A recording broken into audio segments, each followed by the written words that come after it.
connaîtrez la vérité, et la vérité vous affranchira.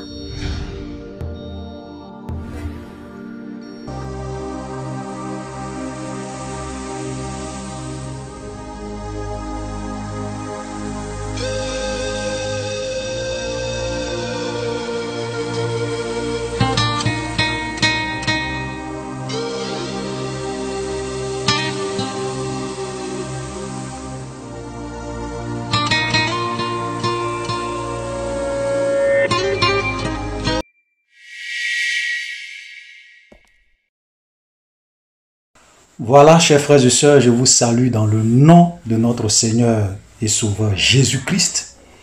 Aujourd'hui, nous allons voir une petite exhortation qui est très importante, que j'ai nommée « Faites attention, car les loups sont dans la bergerie ».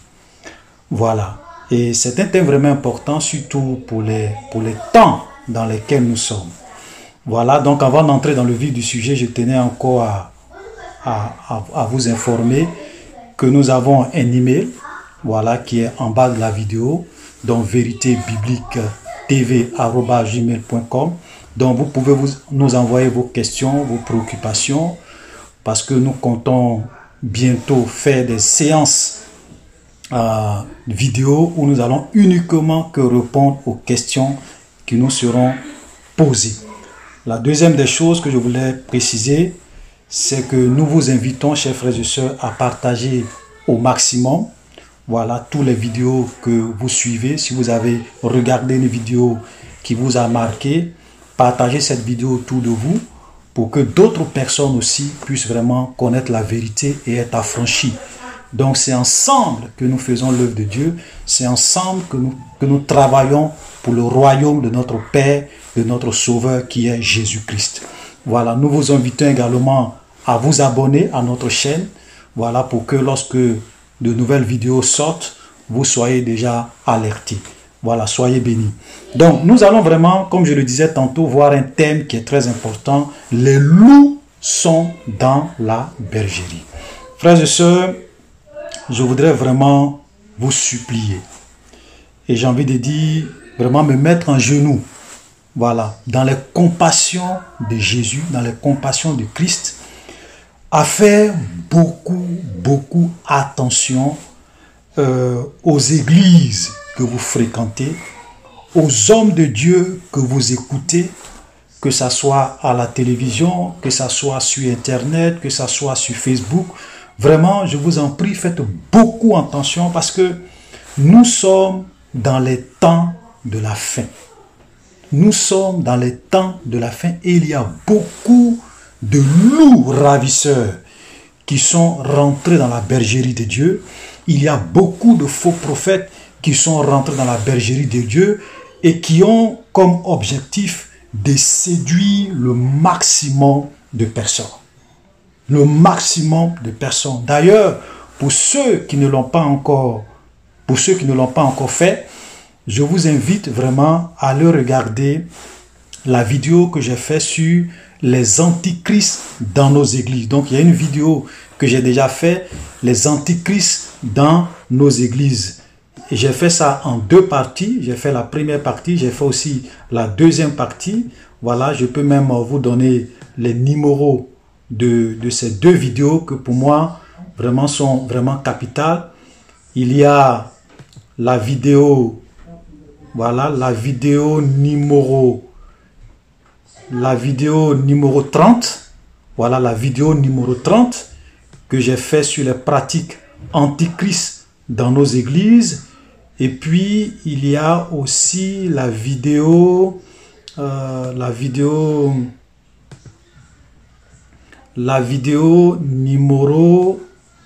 numéro 26, voilà, que j'ai fait également sur les antichrists dans nos églises. Donc je vous invite vraiment vivement à aller regarder ces deux vidéos pour voir toutes les pratiques antichrists aujourd'hui qui sont vraiment pratiquées dans nos églises. Et donc, aujourd'hui, je fais cette petite vidéo vraiment pour encore insister sur un certain nombre de points. Voilà, donc les loups sont dans la maison, les faux prophètes sont dans la maison Et leur objectif, c'est vraiment d'égarer beaucoup de monde. Et n'oublions pas que nous sommes à la fin des temps. Et quand nous regardons la fin des temps, Jésus nous a donné les caractéristiques, un certain nombre de caractéristiques concernant la fin des temps. Quand nous prenons par exemple Matthieu chapitre 24, à partir du verset 5, là ce sont les disciples qui vont venir poser des questions à Jésus pour lui dire, mais Seigneur, dis-nous comment la fin du monde va arriver, quel sera le signe de ton avènement et de la fin du monde. Donc Jésus va donner les signes qui vont marquer, qui vont précéder son retour imminent. Et parmi ces signes-là, voilà ce qu'il nous dit au verset 5 de Matthieu 24. Car plusieurs viendront sous mon nom, disant c'est moi qui suis le Christ, et ils séduiront beaucoup de gens. Donc Jésus n'a pas dit qu'ils vont séduire 2 ou 3 personnes, ça dit que plusieurs faux prophètes vont venir en son nom. Plusieurs faux pasteurs vont venir en son nom, et ils vont séduire vraiment beaucoup de gens. Beaucoup de gens. Et nous pouvons toujours voir dans le même chapitre, le verset 11, il dit plusieurs, Matthieu 24, verset 11, il dit plusieurs faux prophètes se lèveront et ils séduiront beaucoup de gens. Également le verset 24, il dit encore, le verset 24, il dit car il s'élèvera de faux Christ et de faux prophètes et ils feront de grands prodiges et des miracles au point de séduire, s'il était possible, même les élus. Ça veut dire que le retour de Jésus sera précédé d'une foule de faux prophètes, de faux apôtres, de faux Christ qui vont se lever et qui vont séduire beaucoup de personnes. Beaucoup de personnes. Donc, chers frères et sœurs, c'est pour cela que vous devrez comprendre que les temps dans lesquels nous sommes, il y a plus de faux prophètes, il y a plus de faux pasteurs, il y a plus de faux apôtres que de vrais hommes de Dieu. Que de vrais hommes de Dieu. Ils sont nombreux dans les églises et ils introduisent dans l'église toutes sortes de doctrines, toutes sortes de pratiques diaboliques et sataniques. Et quand vous allez dans leurs églises, il y a du monde dans leurs églises. Les gens les suivent. Pourquoi? Regardez, pourquoi? L'une des raisons qui fait que beaucoup de personnes vont les suivre, beaucoup de chrétiens vont être séduits, beaucoup de personnes vont être séduits. Paul nous donne la raison dans 2 Timothée, le chapitre 4, à partir du verset 3, voilà ce que l'apôtre Paul nous dit. Car il viendra un temps où les hommes ne supporteront pas la saine doctrine, ayant la démangeaison d'entendre des choses agréables. Ils se donneront une foule de docteurs selon leurs propres désirs, détourneront l'oreille de la vérité et se tourneront vers les fables. Donc, ils vont séduire les gens. Pourquoi? Parce que nous sommes dans un temps où les hommes ne supportent plus la vérité. Ils ne supportent plus la saine doctrine. Ils ont la démangeaison d'entendre des choses agréables. Parce que quand on dit à quelqu'un, frère, tu seras béni, c'est une parole agréable à entendre. Quand on dit à quelqu'un, tu seras prospère, c'est une parole agréable. Quand on dit à quelqu'un, cette année, tu auras ton mariage, c'est une année agréable, ce sont des paroles agréables. Quand on dit à quelqu'un, tu es appelé à régner, tu es une étoile, tu es un astre brillant, tu dois gouverner, tu dois être à la tête de ce monde, c'est toi qui dois être vraiment, nous devons être les plus puissants. Ce sont des paroles agréables. Même si vous dites ça à des païens, ils vont vous dire Amen. Si vous dites ça même à quelqu'un qui ne va pas à l'église, tu lui dis, mon frère, même si tu salues l'un de tes amis sur la route, tu lui dis, frère, que Dieu te bénisse. Il va te dire Amen. Si tu dis, tu seras prospère cette année, il va te dire Amen. Donc, aujourd'hui, les hommes ont envie d'entendre des choses agréables. Il ne faut pas venir leur parler de péché. Il ne faut pas venir leur parler des choses qui ne vont pas dans le sens de le satisfaire, dans le sens où leurs oreilles ne vont pas supporter ça. Il faut leur dire des choses agréables, des paroles mielleuses. Tu vas voyager, tu auras le visa, cette année c'est ton année, tu ne seras pas le poulet de quelqu'un, tu ne seras pas le mouton de quelqu'un, tu vas grandir, Dieu sera avec toi. Et on dit Amen, Amen, Amen. Et ça fait qu'aujourd'hui, Les hommes ne prêchent plus sur le péché, on ne prêche plus sur la sanctification, on ne prêche plus sur des choses que les gens n'ont pas envie d'entendre. Voilà les messages qu'ils prêchent. Et la Bible a prédit ces choses. Il dit, les temps vont arriver où les hommes ne vont plus supporter la sainte doctrine, mais ayant la démangeaison d'entendre des choses agréables, ils se donneront une foule de docteurs, selon leur propre désir. En réalité, pourquoi ces faux prophètes prospèrent? Pourquoi ces faux docteurs prospèrent? Parce que les hommes eux-mêmes se sont donnés, en fait, les hommes ont justifié, justifient l'existence de ces faux prophètes. Pourquoi? Parce qu'ils veulent entendre des choses agréables. Voilà la vérité, frère. Nous sommes à la fin des temps. Et regardez ce que Dieu va faire à la fin des temps. Voilà. Il y a un verset dans la Bible qui est très très grave, qui est très très dangereux, que moi je considère comme l'un des versets les plus dangereux de la Bible. Regardez quand nous lisons dans 2 Timothée chapitre 2, le verset 11. Parce que là, Paul est en train de parler du retour de Jésus et des caractéristiques ou bien des signes qui doivent se produire avant que Jésus ne vienne. Et il a donné 2 signes. Il dit, il faut que l'apostasie soit. Quand vous lisez 2 Thessaloniciens chapitre 2, vous pouvez lire tout le chapitre, c'est très intéressant. Il a donné 2 signes qui vont précéder le retour de Jésus. Le premier signe, il a dit qu'il faut que l'apostasie soit.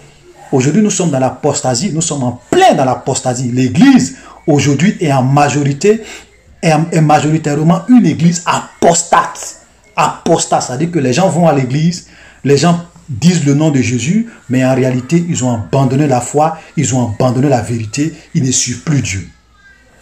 Deuxième signe qu'il donne, c'est qu'il faut qu'on voit paraître l'antichrist, il faut qu'on voit paraître le fils du diable, le fils de la malédiction. Voilà. Parce qu'il y a beaucoup qui pensent que l'église va être enlevée avant que l'antichrist ne paraisse. Frère, la Bible est claire, la Bible donne 2 signes. Il dit, on le verra paraître. On n'a pas dit qu'on va voir tout son règne, mais on va au moins le voir paraître. On va au moins le voir paraître. Et quand l'antichrist va paraître, regardez ce que la Bible dit. Concernant les chrétiens ou bien les enfants de Dieu qui n'ont pas eu l'amour de la vérité, regardez ce que Dieu va faire en ce temps-là. La Bible dit au verset 11, 2 Thessaloniciens chapitre 2 verset 11, aussi Dieu leur envoie une puissance d'égarement pour qu'ils croient au mensonge, verset 12, afin que tous ceux qui n'ont pas cru à la vérité, mais qui ont pris plaisir à l'injustice, soient condamnés. Donc, qu'est-ce que Dieu va faire à la fin des temps? Quand l'antichrist va apparaître, Dieu va envoyer une puissance d'égarement pour que tous ceux qui ont eu la démangeaison d'entendre des choses agréables, qui n'ont pas supporté la sainte doctrine, qui ont rejeté la vérité de la parole de Dieu, la vérité de l'évangile pur, de la sainteté, de la pureté, de la crainte de Dieu, et qui ont couru après les faux prophètes pour entendre, qu'est-ce que Dieu va leur envoyer? Une puissance d'égarement pour qu'ils croient au mensonge. Et le but de Dieu, c'est pour que eux tous, ils soient condamnés avec le diable. Frère, c'est pour cela que je vous dis, frère, faisons attention.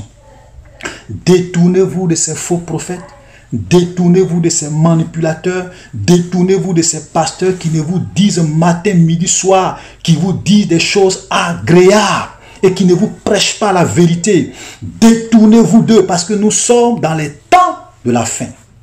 Frère, je vous dis la vérité. Je l'ai déjà dit dans plusieurs de mes vidéos.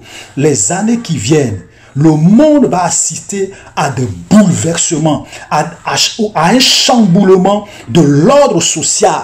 Parce que les temps deviendront de plus en plus difficiles, parce qu'il faut que le fils du diable vienne, il faut que l'antichrist vienne régner sur cette terre. Donc tous ces pasteurs qui vous miroitent une vie de gloire, une vie de règne, une vie de prospérité, une vie de bénédiction, sont en train de vous égarer, de vous tromper, parce que nous sommes en train d'aller vers la fin, et la Bible dit que la fin des temps sera comme les douleurs de l'enfantement. Les douleurs de l'enfantement d'une femme enceinte. Frère, nous sommes en train d'aller vers la fin.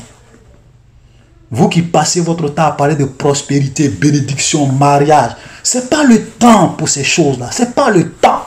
Les temps sont finis. On n'a plus de temps, frère. On n'a plus de temps. Voilà la vérité. Dieu va leur envoyer une puissance d'égarement pour qu'ils soient condamnés avec l'antichrist et le diable. C'est pour cela qu'il y a des gens qui disent, oui, quand l'antichrist va venir, je vais me repentir, je vais suivre Dieu. Frère, rien ne te dit que tu auras ce temps. Parce que Dieu va envoyer ce temps-là, en ce temps-là, une puissance d'égarement. C'est pour cela que les temps dans lesquels nous sommes, c'est le temps de revenir à Dieu, c'est le temps de changer de vie, c'est le temps de se repentir, c'est le temps de se sanctifier parce que nous allons vers la fin. Vers la fin. Alléluia.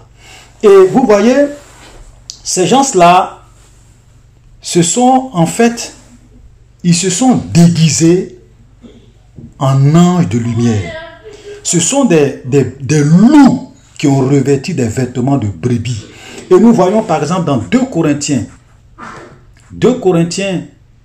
chapitre 11, le verset 13. Verset 13. La Bible nous dit ceci. 2 Corinthiens chapitre 11, verset 13. La Bible nous dit, ces hommes-là sont de faux apôtres, des ouvriers trompeurs, déguisés en apôtres de Christ. Verset 14. Et cela n'est pas étonnant, puisque Satan lui-même se déguise en ange de lumière. Ce n'est donc pas étrange que ces ministres aussi se déguisent en ministres de justice. Leur fin sera selon leurs œuvres. Vous voyez, donc la Bible nous dit ici que ce sont des faux apôtres, ce sont des ouvriers trompeurs qui se sont déguisés en apôtres de Christ. Ok? Et pourquoi? Parce que la Bible dit, ce n'est pas étonnant. Pourquoi ce n'est pas étonnant? Parce que le diable lui-même se déguise en ange de lumière. Il y a des gens qui ont des visions, ils ont des révélations, ils pensent que c'est Dieu qui leur parle. Ils pensent que c'est un ange que Dieu a envoyé qui leur parle. Mais en réalité, la Bible nous fait clairement comprendre que même le diable a la capacité de se déguiser en ange de lumière pour séduire les gens. C'est pour cela qu'il y a beaucoup de fausses visions, il y a beaucoup de fausses révélations, et les hommes pensent que c'est Dieu qui leur parle, mais en réalité ce sont les démons, c'est le diable qui s'est déguisé en ange de lumière pour venir tromper plusieurs. Et la Bible dit, puisque leur maître Satan lui-même se déguise en ange de lumière, donc ce n'est pas étonnant que eux aussi qui sont des serviteurs, des ministres du diable, qu'ils se déguisent en des ministres de justice, qu'ils se déguisent en des apôtres de Christ. Et ces hommes-là, ils sont vraiment subtils. Beaucoup d'entre eux sont subtils. Je vais vous montrer leur subtilité. En fait, quand ils viennent à vous, ce n'est pas que tous leurs messages sont des messages qui sont mauvais. En fait, ils vous prêchent de temps en temps la vérité. Et puis, à côté, de temps en temps, ils vous prêchent le poison. Voilà. Parce que s'ils viennent uniquement qui prêchent de fausses doctrines, tout le monde va les identifier. Donc, qu'est-ce qu'ils font? Ils ont peut-être... Il y a d'autres même qui peuvent avoir 60-70% de leurs enseignements qui sont corrects. Ok? Donc, ils viennent avec un peu de vérité, ils viennent avec un peu de mensonge. Parce que s'ils viennent tout le temps pour vous parler de prospérité, de bénédiction, de leadership, tout ça, les gens vont les taxer des prophètes de l'évangile de prospérité. Donc, qu'est-ce qu'ils font? De temps en temps, ils vous prêchent sur la sainteté, ou bien dans leur message, ils survolent un peu le péché. Voilà, mais ce n'est pas ça qui est leur focus. Vous voyez? Donc, ils agissent exactement comme leur maître, le diable. Vous savez, quand le diable est venu tenter Adam et Ève dans le jardin d'Éden, le diable tout ce que Satan leur a dit, ce n'était pas du faux. Satan a dit à Ève, le jour que vous allez manger, vos yeux vont s'ouvrir, vous allez être comme des dieux, vous allez connaître le bien et le mal. Ça, c'est la vérité.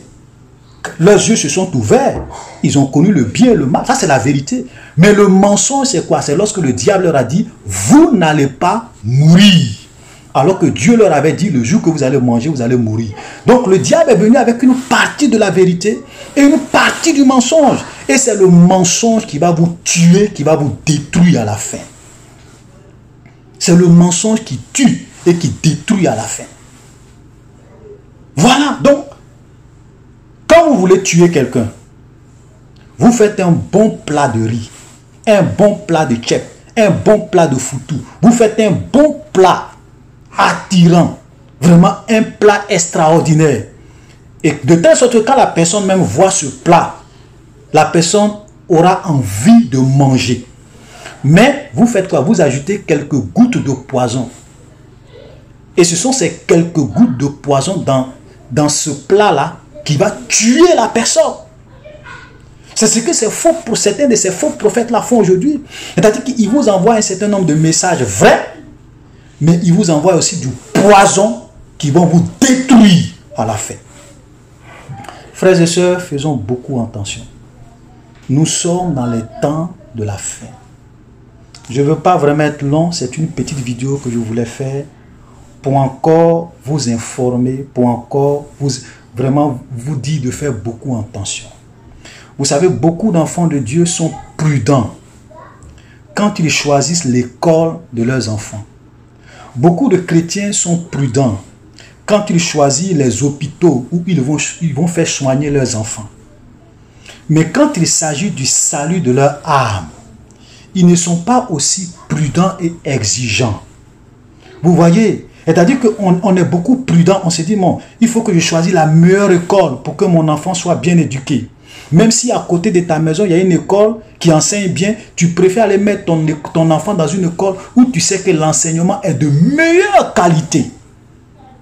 Si tu as les moyens, tu envoies ton enfant. Même quand ton enfant est malade, tu peux avoir un hôpital qui est tout près de chez toi, mais tu dis non, cet hôpital-là, non, moi je ne peux pas venir soigner mon enfant ici. Tu envoies ton enfant dans l'hôpital où tu sais que les soins sont de qualité, où ton enfant pourra être soigné convenablement. Tu mets les moyens. Mais aujourd'hui, beaucoup de chrétiens, quand il s'agit du salut de leur âme, de l'enfer ou du paradis, ils sont pas vraiment aussi pointueux dans les critères de sélection des hommes de Dieu qu'ils écoutent ou dans les églises où ils s'en vont. Cela montre quoi? Frères, ça donne l'impression que notre santé est plus importante que notre vie spirituelle, notre salut éternel. Cela donne l'impression que notre éducation est plus importante que notre santé, notre salut spirituel. Alors que le salut de notre âme est plus important